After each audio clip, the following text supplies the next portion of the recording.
Čaute ľudia, nového videa a dneska si urobím recenziu na iPad, čo som asi tak mesiac dozadu rozbaloval. Tak najprv si ho dáme von skrytu. Poviem, že tento kryt sa mi najviac páči, lebo iPad je vlastne furt bez skrytu, ale vždy má ochranu. iPad som používal a celkom je dobrý na tú cenu. Vždy všetko dobre urobil. A jediná vec, čo je, že si musíte kúpiť buď nový Apple Pencil, alebo si kúpite konektor na starý. Ja používam ten starý, ten zase mi, že jednotku, ešte s Lightning portom. Ale magnety v pohode sedia, že vždy sa prilepí, ale zase odpadne, ale nenabíja sa. Tak preto vždy nabíjam cez kábel. Tento iPad je dobrý vlastne na kreslenie, na rôzne veci. Ja si v tom kreslím. Kreslím to v programe Sketchbook. V ňom mám také rôzne námety. Vždy si to tak urobím nejak. Robievam si rôzne veci.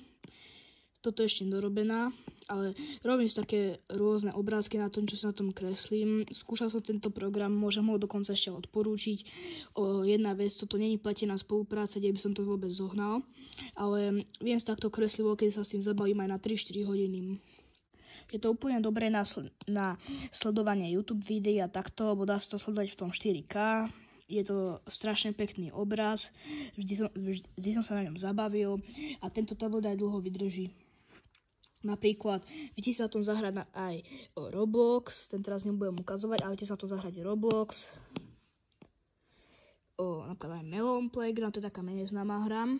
Brawl Stars, Top Troops alebo Squad Busters. A ešte ďalších viacej hier.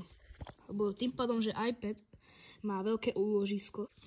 Pretože má iPad veľké úložisko, stihol som vám polku využiť, je strašne dobrý, lebo naozaj hudba, videa, strih, blablabla, všetko sa tam zmestí. Strihanie v 4K. Môžem ho doporučiť za tú cenu, čo bol. Podľa mňa taký klasický, môže to byť aj rodinný tablet, ale asi taký pre väčšie veci, ako je na strihanie a takto by som možno, že ho nedoporučoval, lebo tam by som asi niečo silnejšie kúpil, ale tu by som kúpil asi normálny, klasický, takýto, keby to bolo pre rodinu, pre kamoša, alebo tak.